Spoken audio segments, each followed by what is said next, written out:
नमस्कार दोस्तों, मैं हूं मुकेश टंडौतिया।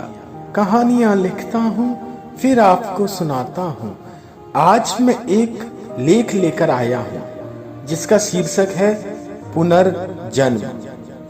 पुनर्जन्म किसी व्यक्ति की मृत्यु के पश्चात उसका दोबारा जन्म होना ही पुनर्जन्म है। पुनर्जन्म क्या यह वाकई में होता है या मनगढ़ंत कहानियां हैं? इसका कोई ठोस सबूत तो नहीं है, किंतु व्यक्तियों के हृदय में उठने वाले सवालों के जवाब जरूर देने की कोशिश करूंगा। पुनर्जन्म क्या है? जब कोई जीवात्मा एक शरीर को छोड़कर किसी दूसरे शरीर में जाती है तो इस प्रकार बार बार जन्म की क्रिया को पुनर्जन्म कहते हैं। अब पुनर्जन्म क्यों होता है? जब एक जन्म के अच्छे बुरे कर्म अधूरे रह जाते हैं तो उसका उपभोग करने के लिए दूसरे जन्म आवश्यक है। अब प्रश्न उठता है कि इन सब कर्मों का फल एक जन्म में क्यों नहीं मिलता? तो एक जन्म में ही सब निबट जाए तो अच्छा है, किंतु नहीं। जब एक जन्म में कर्मों का फल शेष रह जाता है तो उसे भोगने के लिए दूसरे जन्म आवश्यक है। पुनर्जन्म को कैसे समझा जा सकता है? तो इसका अभिप्राय ये है कि पुनर्जन्म को समझने के लिए जीवन और मृत्यु के चक्र को समझना आवश्यक है। जीवन मृत्यु को समझने के लिए शरीर को समझना जरूरी है। हमारे शरीर का निर्माण प्रकृति से हुआ है, जिसमें मूल प्रकृति सत्व, रजस और तमस से प्रथम बुद्धि तत्व का निर्माण हुआ। बुद्धि से अहंकार, बुद्धि का आभा मंडल, अहंकार से 5 ज्ञानेंद्रियां चक्षु, जीवा, नासिका, त्वचा और श्रोत्र, मन, 5 कर्मेंद्रियां हस्त, पाद, उपस्थ, वायु, वाक। शरीर की रचना को 2 भागों में बांटा गया है, सूक्ष्म शरीर और स्थूल शरीर। सूक्ष्म शरीर में बुद्धि, अहंकार, मन, ज्ञानेंद्रियां, ये सूक्ष्म शरीर आत्मा को सृष्टि के आरंभ में जो मिलता है वही एक ही सूक्ष्म शरीर सृष्टि के अंत तक उस आत्मा के साथ पूरे एक सृष्टि काल अर्थात 4 अरब 32 करोड़ वर्ष तक चलता है। और यदि बीच में ही किसी जन्म में कहीं आत्मा का मोक्ष हो जाए तो ये सूक्ष्म शरीर भी प्रकृति में वहीं लीन हो जाएगा। और स्थूल शरीर 5 कर्मेंद्रियां हस्त, पाद, उपस्थ, वायु, पाक, ये समस्त 5 भौतिक बाहरी शरीर हैं। जन्म क्या है? तो जन्म जीवात्मा का अपने कर्मों सूक्ष्म शरीर के साथ किसी पंच भौतिक शरीर में आ जाना ही जन्म कहलाता है। और मृत्यु जब जीवात्मा का अपने पंच भौतिक स्थूल शरीर से वियोग हो जाता है तो वह मृत्यु है। परंतु मृत्यु केवल स्थूल शरीर की होती है, सूक्ष्म शरीर की नहीं। सूक्ष्म शरीर भी छूट गया तो वह मोक्ष कहलाएगा, मृत्यु नहीं। मृत्यु तो केवल शरीर बदलने की क्रिया है। जैसे व्यक्ति कपड़े बदलता है वैसे आत्मा शरीर बदलती है। अब कारण ये कि व्यक्ति मरता क्यों है?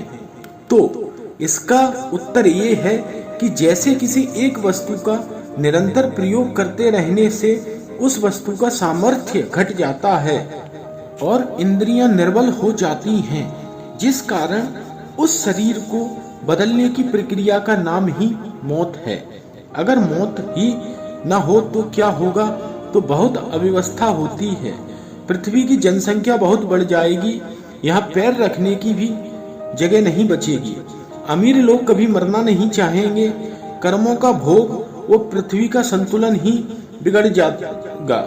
मृत्यु होना बुरी बात नहीं है, ये तो एक प्रक्रिया है शरीर परिवर्तन की। लोग मृत्यु होने से डरते हैं क्योंकि उनको मृत्यु के वैज्ञानिक स्वरूप की जानकारी नहीं। वे अज्ञानी हैं। वे समझते हैं कि मृत्यु के समय बहुत कष्ट होगा। उन्हें लगता है कि उनका परिवार बिखर जाएगा, दर दर की ठोकरें खाएगा, किंतु ऐसा नहीं है। परिवार अपने कर्मों का भोग करता है क्योंकि पैदा होने वाले बच्चे के अन्न की व्यवस्था स्वयं प्रकृति करती है, उसकी माँ के आंचल में दूध लाकर। इसलिए आप करता हैं, यह बात त्याग दें। मृत्यु से डरने वालों ने वेद, उपनिषद या दर्शन को कभी पढ़ा नहीं। वे ही अंधकार में रहते हैं और मृत्यु से पहले कई बार मरते हैं। मृत्यु के समय जब आप बिस्तर पर लेटे लेटे नींद में जाने लगते हैं तो आपको कैसा लगेगा? ठीक वैसा ही मृत्यु की अवस्था में जाने में लगता है।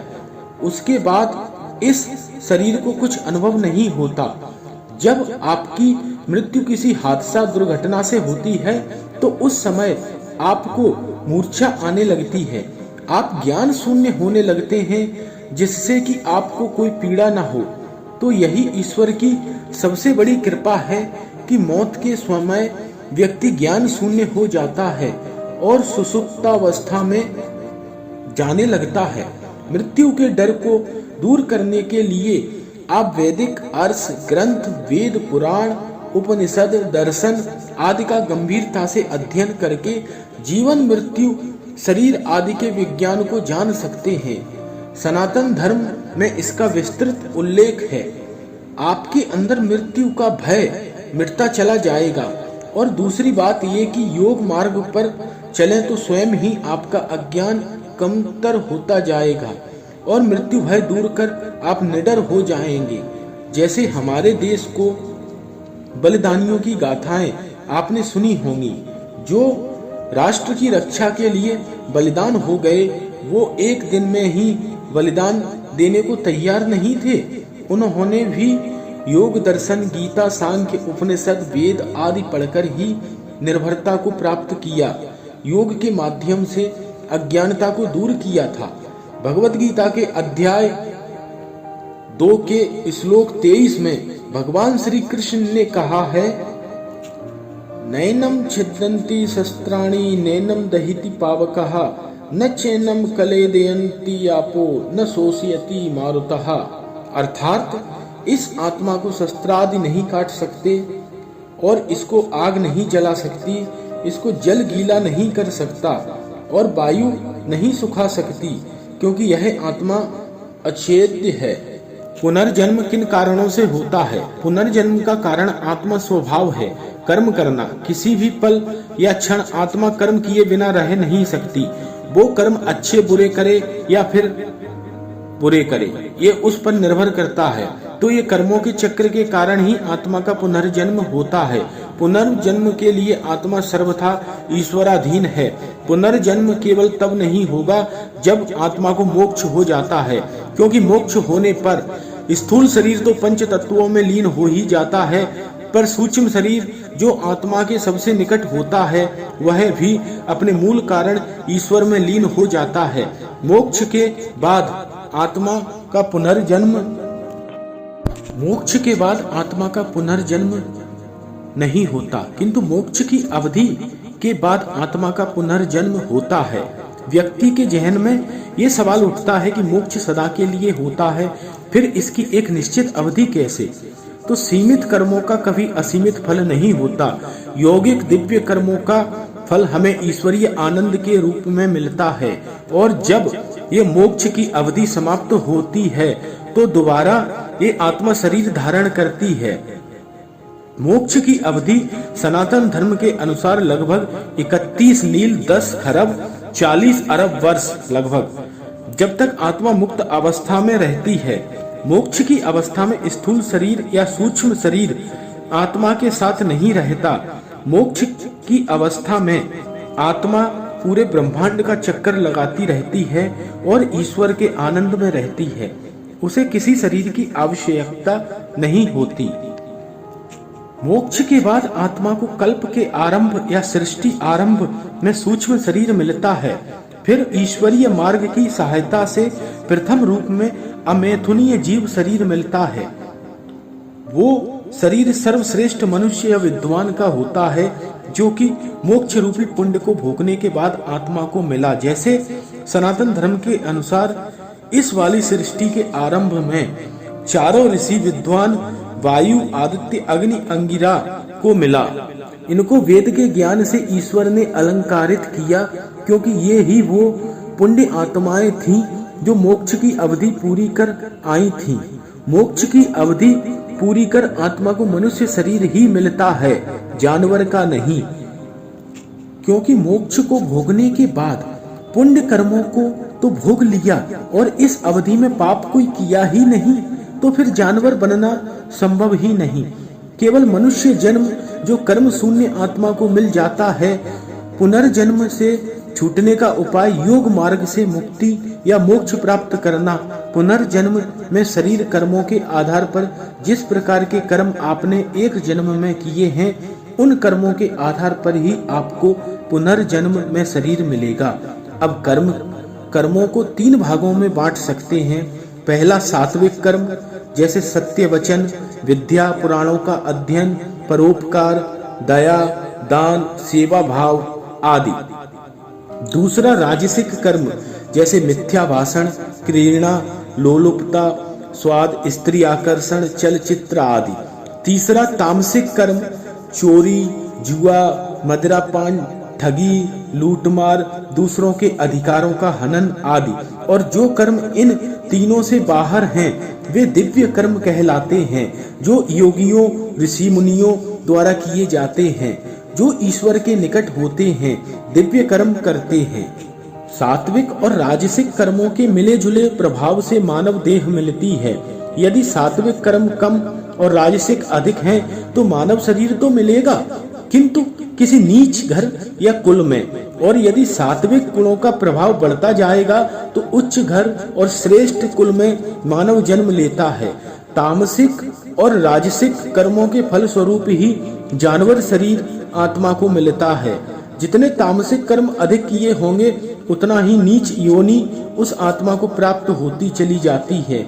जैसे लड़ाई स्वभाव वाले मांस खाने वाले को कुत्ता, गीदड़, सियार आदि का शरीर मिल सकता है, और घोर तामसिक कर्म किए हुए को सांप, नेवला, कीड़ा, कॉकरोच, बिच्छू, छिपकली आदि ऐसे ही कर्मों से नीच शरीर मिलते हैं। ये जानवरों के शरीर आत्मा की भोग योनियां हैं। हमें पता नहीं लग सकता कि हम पिछले जन्म में क्या थे, क्योंकि यह केवल ईश्वर का ही अधिकार है कि हमें हमारे कर्मों के आधार पर शरीर दे। वही सब जानता है। हाँ, केवल एक सिद्ध योगी जिसने अपनी ज्ञानेंद्रियों पर विजय प्राप्त की हो, वही कर्मों के इस लेख को जान सकता है। पुनर्जन्म का कोई ठोस प्रमाण नहीं, किंतु जब किसी छोटे बच्चे को देखो तो वह अपनी माता के स्तन से सीधा ही दूध पीने लगता है, जो कि उसको बिना सिखाए आ जाता है, क्योंकि ये उसका अनुभव पिछले जन्म का दूध पीने का रहा होगा। दूसरा ये कि कभी आप किसी बच्चे को अकेला लेटा दो तो वह कभी कभी अकेला हंसता भी है। ये सब पुराने शरीर की बातों को याद करके वो हंसता है। जैसे जैसे वो बड़ा होने लगता है तो सब भूलता जाता है। अनेकों समाचार पत्रों में या न्यूज में आप सुनते हैं कि एक बालक या बालिका अपने पिछले जन्म की घटनाओं को याद रखे हुए है और सारी बातें बताता है। जहाँ जिस गांव में पैदा हुआ, उसका घर था, जहाँ वो मरा, ऐसी सारी बातें याद रखे हुए है, जहाँ वो कभी गया ही नहीं और न उसे किसी ने कुछ बताया सिखाया। फिर भी उसकी बुद्धि, जो कि सूक्ष्म शरीर का भाग है, वह पूर्व की घटनाएं संजोए हुए है, जिन्हें याद आने से बालक पूर्व जन्म की बातें बताने लगता है। ये घटनाएं भारत में ही नहीं, अब तो पूरे विश्व में होती हैं। विश्व इनको मान्यता इसलिए नहीं देता क्योंकि उनको वेदानुसार यौगिक सृष्टि से शरीर का कुछ भी ज्ञान नहीं। वे केवल मांस और हड्डियों के समूह को ही शरीर समझते हैं और उनके लिए आत्मा नाम की कोई वस्तु नहीं। तो ऐसे में उनको न जीवन का ज्ञान है और न मृत्यु का ज्ञान है, न आत्मा का ज्ञान है और न नरक कर्मों का ज्ञान है, न ईश्वरी व्यवस्था का ज्ञान है। और अगर कोई पुनर्जन्म की घटना उनके सामने आती है तो वो इसे मानसिक रोग, उसको मल्टीपल पर्सनालिटी डिसऑर्डर का नाम देकर अपना पीछा छुड़ा लेते हैं। उसके कथनों की जांच नहीं करते। पुनर्जन्म ईश्वरी व्यवस्था के अधीन है, परंतु यह बड़ा अजीब लगता है कि मान लो कोई व्यक्ति मरकर नेवला बनता है तो इतने बड़े मनुष्य की आत्मा उस नेवले में कैसे घुसेगी? यही अज्ञानता है। आत्मा जो है वह पूरे शरीर में नहीं फैली होती, वो तो हृदय के पास छोटे से अणु रूप में होती है। पृथ्वी पर उपलब्ध सभी जीव जंतु, मनुष्य, कीड़े मकोड़े, सभी जीवों की आत्मा एक समान, एक जैसी होती है, चाहे वह समुद्री विशाल व्हेल मछली की हो या घर पाए जाने वाले मच्छर की। कर्मों के आधार पर उनका पुनर्जन्म होता है। दोस्तों, ये पुनर्जन्म पर मेरा व्यक्तिगत लेख था। इसका किसी व्यक्ति विशेष संस्था से कोई संबंध नहीं है। आप लोगों को अगर लेख पसंद आया हो तो मेरा चैनल लाइक करें, सब्सक्राइब करें। बहुत जल्द एक नई कहानी के साथ मिलूंगा। तब तक के लिए धन्यवाद। नमस्कार।